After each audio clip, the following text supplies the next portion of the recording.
Selamat datang kembali di channel Rizky Sajalah, channel konten podcast online yang bisa bikin harimu lebih bermakna.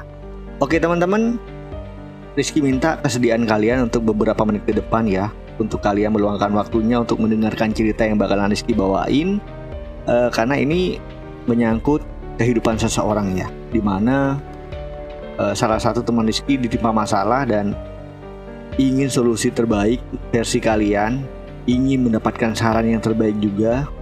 Nanti jangan lupa sertakan komentar kalian di kolom komentar ya. Oke, bagaimana kisahnya? Rizky akan hadirkan buat kalian.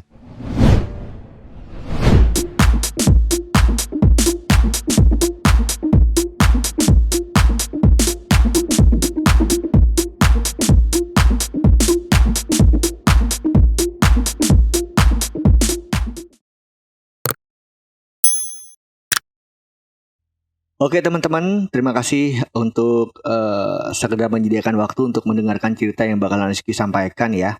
Ini cerita datangnya dari seorang wanita, sebut saja Melati ya. Karena kalau sebut saja Mawar, nanti dikira penjual borak ya. Oke, sebut saja Melati ya. Assalamualaikum teman-teman semua. Namaku Melati.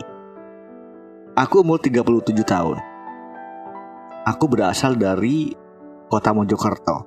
Di sini saya mau bercerita tentang kehidupan saya yang menyedihkan, mengenaskan, memilukan, bahkan bisa dikatakan kehidupan yang selalu diiringi dengan air mata.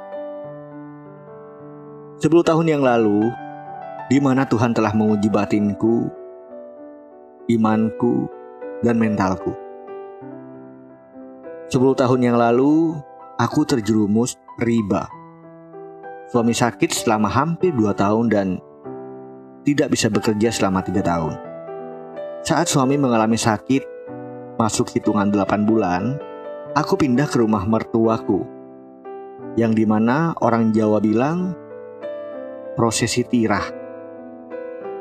Semua kebutuhanku, pengobatan suamiku ditanggung oleh mertuaku. Karena aku sendiri pun tidak bekerja saat itu.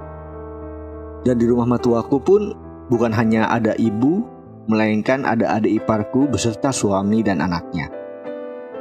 Di sini kehidupanku mulai berubah.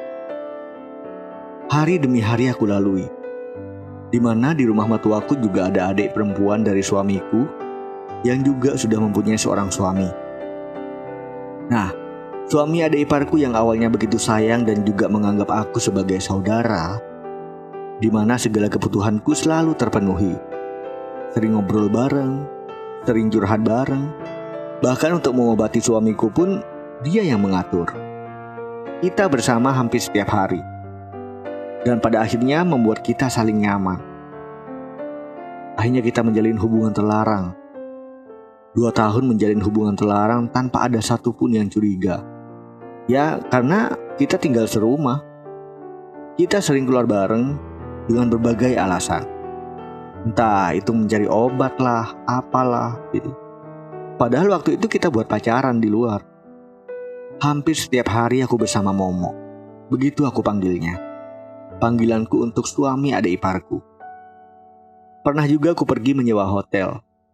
Dan itu pun berlangsung berkali-kali. Pada suatu ketika di mana pas suami dari adik iparku itu ngechat ke nomor ponselku. Pas pula suami yang pegang ponselku, suamiku minta penjelasan guys. Dan semua masih bisa dibicarakan baik-baik. Karena suami dari adik iparku itu hanya bilang salah kirim.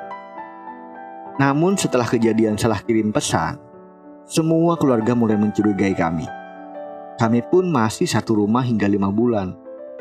5 bulan pun berakhir dan keluarga sudah mengetahui hubungan terlarangku bersama suami dari adik iparku. Aku pergi dari rumah selama 1 minggu dan suamiku mencari aku. Saat suamiku telepon, ia pun memaafkan kesalahanku. Ia menyadari karena suamiku sudah tidak bisa menafkahi secara lahir dan batin terhadapku. Namun sebaliknya, adik iparku dan keluarga yang lain semua menyudutkan aku. Semua kesalahan dilimpahkan ke aku. Dan gobloknya aku, sampai detik ini, aku masih berharap sama dia. Sampai detik ini pun, aku gak bisa menghilangkan rasa cintaku bersama suami dari adik iparku, yang kupanggil Momo. Pernah mau mencoba bunuh diri, sampai beberapa kali, tapi Tuhan belum mengizinkan. Aku selalu tertolong ketika mencoba mau bunuh diri. Saat ini, aku sudah dijauhi sama keluarga suamiku, tapi suamiku tetap baik terhadapku. Hubungan suamiku sama keluarganya masih baik-baik saja, namun tidak dengan aku. Orang yang dulu pernah ada buat aku, ia pun juga menyalahkan aku, memojokkan aku. Di sini hanya suamiku yang masih memaafkan aku. Tapi kenapa? Perasaanku tidak bisa bohong.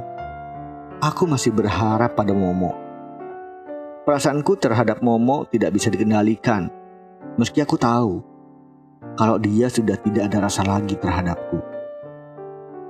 Oke, jadi gitu teman-teman ya. Jadi menurut teman-teman, untuk saran buat sang melati ini harus bagaimana sih? Entah itu sikapnya, entah itu perasaannya, atau bagaimana. Silahkan komentar di kolom komentar ya, biar kita juga bisa membantu sang melati ini. Dan semua saran dan solusi dari teman-teman semoga bisa menjadi amal baik dan menjadi sedekah yang tanpa batas ya. Karena sudah baik mendengarkan cerita tadi dan membantu si melati agar lebih baik lagi untuk kehidupan kedepannya. Oke, terima kasih ya teman-teman ya.